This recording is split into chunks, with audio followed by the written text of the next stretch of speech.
భారతీయుడు 2. So first of all with all due respect Shankar అను కమల్ హాసన్ గారు ఏంటిది అసలు మాకు ఏంటిది ట్రైలర్ చూసాక సినిమాని డాక్యుమెంటరీలా చూపిస్తారని తెలుసు, కానీ డాక్యుమెంటరీనే సినిమాలా చూపిస్తారని ఎక్స్పెక్ట్ చేయలేదు.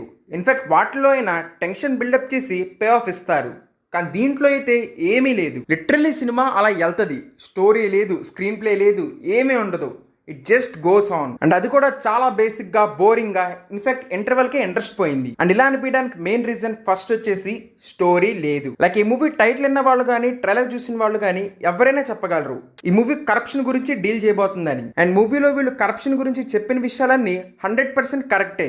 ఐ ఆల్సో అగ్రీ ఇవన్నీ జరుగుతుంది అని. సో అవి కరెక్ట్ గా చూపించారు, కానీ ప్రాబ్లం ఏంటంటే మూవీ మొత్తం అవే చూపించారు. లైక్ లిటరల్లీ సేనాపతి వస్తాడు, ఒక కరప్షన్ అతను చంపుతాడు, వెళ్తాడు, మళ్ళీ వస్తాడు, చంపుతాడు, వెళ్తాడు. అండ్ మళ్ళీ చంపేటప్పుడు కూడా ఆ విద్యని ఇంకా డిఫరెంట్ గా చూపిద్దామని చెప్పి ఏవో వేరేగా చూపించారు. అండ్ అవి చూస్తుంటే మూవీలో ఉన్న కొంచెం సీరియస్నెస్ కూడా పోయినట్టు అనిపించింది. లైక్ ఆ పరిగెత్తడం గానీ, ఆ నీళ్లు రావటం గానీ ఏవి అంత అనిపించలేదు. అండ్ మళ్ళీ చంపిన ప్రతిసారి స్పీచ్ చెప్తారు. లిటరలీ ఒక పాయింట్ కి కూర్చోబెట్టి మన క్లాస్ చెప్పినట్టు ఉండిద్ది. శంకర్ ప్రీవియస్ గా ఆయన మూవీస్ అన్నింటిలో కూడా గవర్నమెంట్ అగ్నిస్ట్ గా వాళ్ళు చేసే తప్పుల గురించి చెప్తానే ఉంటారు. లైక్ కరప్షన్ గానీ మిగతా అన్ని విషయాల గురించి పాయింట్అవుట్ చేస్తారు. కానీ మూవీ చూస్తున్నంతసేపు ఎక్కడ ఒక్క పాయింట్ కూడా మనకి ఫీలింగ్ రాదు ఏంటి క్లాస్ చెప్తున్నట్టు. బికాస్ వాటిలో మెయిన్ ట్రాక్ వేరేది ఉండిద్ది, అండ్ వాటికి సబ్ ట్రాక్స్ వెళ్ళి వీటిని చూపిస్తారు. స్టిల్ కరప్షన్ మీద భారతీయుడు ఉన్నా గానీ అది చూడడానికి చాలా బాగుండిద్ది. బట్ దీంట్లో they went totally wrong.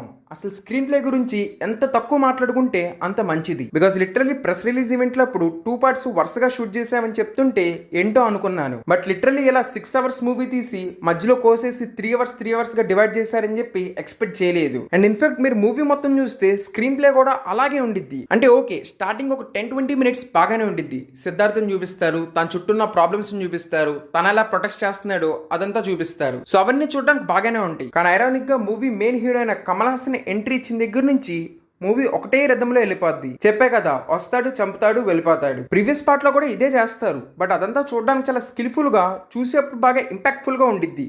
But ఇక్కడైతే అస్సలు లేదు. అది ఇండియా మొత్తం టూర్ తీసుకెళ్తున్నట్టు మాట్లాడితే డిఫరెంట్ సిటీస్ ని చూపిస్తారు. అక్కడ ఉన్న డబ్బున్న వాళ్ళని చూపిస్తారు. సరే, డబ్బున్న వాళ్ళు ఎలా ఉంటారో మనకైతే తెలియదు. సో కొంచెం రియలిస్టిక్ గా చూపించినా మనం కనెక్ట్ అవ్వచ్చు. మరీ ర్యాండమ్ గా ఇల్లు మొత్తం గోల్డ్, అలా అసలు ఎక్కడికి వెళ్ళినా గోల్డ్ అలా చూపిస్తారు. అంటే ఏదో గ్రాండ్ గా చూపిద్దాం అనుకుంటున్నారు కానీ అది కంటిన్యూస్లీ డిస్కనెక్ట్ చేస్తుంది. అని చెప్పే కదా స్క్రీన్ ప్లే కంప్లీట్లీ డిఫాల్ట్ అని.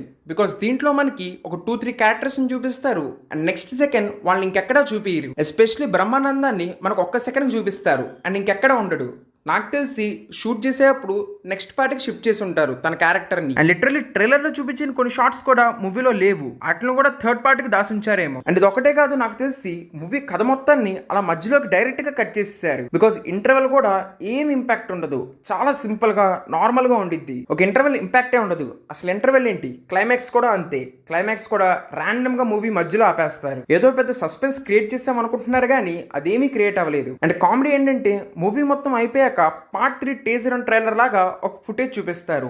అది ఇంట్రెస్టింగ్ గా ఉంది. అండ్ అది చూసా కనిపించింది ఇంత కథ ఉన్నప్పుడు మరి ఏంటి ఇదంతా అని. అంటే లిటరల్లీ వీళ్ళు ఒక మూవీ మొత్తాన్ని ఏదో బుజ్జి భైరవ ప్రీలుడెల్లే వాడుకున్నారు. అంటే లిటరల్లీ సెకండ్ పార్ట్ మొత్తాన్ని థర్డ్ పార్ట్ కి జస్ట్ సెటప్ చేశారు. అండ్ ఇలా అవ్వడానికి the most major problem is writing. Shankar గారి డైరెక్షన్ విజన్ బాగుంటది, బట్ రైటింగ్ అయితే అస్సలు కాదు. అండ్ ఇంపాక్ట్ మనం ఆల్రెడీ ఐ 2.0 వాటిలో చూసాము. సేమ్ ఇక్కడ కూడా అదే రిపీట్ అయింది. And the worst part is music. Because cinema మొత్తం చూశాక అనిరుద్ మ్యూజిక్ కొట్టడానికి కష్టపడినట్టు అనిపించింది. బికాస్ మూవీ మొత్తంలో ఎక్కడ కరెక్ట్ గా ఒక ప్రాపర్ బీజిఎం లేదు. వీనో జైలర్ మూవీ కూడా ఓకే గుడ్ మూవీ, కానీ దాని బీజిఎం అద్దరిపోద్ది. అలాంటి బీజియం ఏదైనా ఉండిద్దా అంటే అస్సలు లేదు. ఆ కమ్బ్యాక్ ఇండియన్ అనే ఒక 2 లైన్స్ బాగుంటాయి. And the worst part is నాతో పాటు చాలా మంది ఫేవరెట్ అయిన షౌరా సాంగ్ అయితే లాస్ట్ ఎండ్ క్రెడిట్స్ అప్పుడు వస్తుంది. అంటే బేసిక్లీ ఆ సాంగ్ ని థర్డ్ పార్ట్ కి సెటప్ చేయడానికి వాడుకున్నారు, which was really very disappointing. ఇంకా యాక్టర్స్ కూడా మూవీకి తగ్గట్టే చేశారు. కమల్ హాసన్ గారికి కూడా పెద్దగా యాక్టింగ్ చేయడానికి స్కోప్ ఉన్నట్టు లేదు. సో ఇంకా అందుకే కమల్ హాసన్ గారి కంబ్యాక్ అంటే తగ్ లైఫే. అండ్ శంకర్ది నెక్స్ట్ మూవీ అయిన గేమ్ చేంజర్ గురించి చెప్పాలంటే ఐ థింక్ ఆ మూవీ ఆయన రాయట్లేదు కాబట్టి హోప్స్ అనేవి ఇంకా ఉన్నాయి. అండ్ నా థాట్స్ ప్రకారం ఈ మూవీ అయితే కంప్లీట్లీ ఫెయిల్ అయింది. దీని బదులు భారతీయుడు 1 ఇంకోసారి చూడొచ్చు. సోకాల్ మీరు మూవీ చూస్తుంటే మీకు ఎలా అనిపించిందో కింద కమెంట్స్ లో చెప్పండి. అండ్ అలాగే ఇలాంటి జెన్యూన్ రివ్యూస్ కోసం ఈ ఛానల్ ని సబ్స్క్రైబ్ చేసుకోండి. ఇంకా థ్యాంక్ యూ ఎవ్రీవన్. నెక్స్ట్ వీడియోలో కలుద్దాం.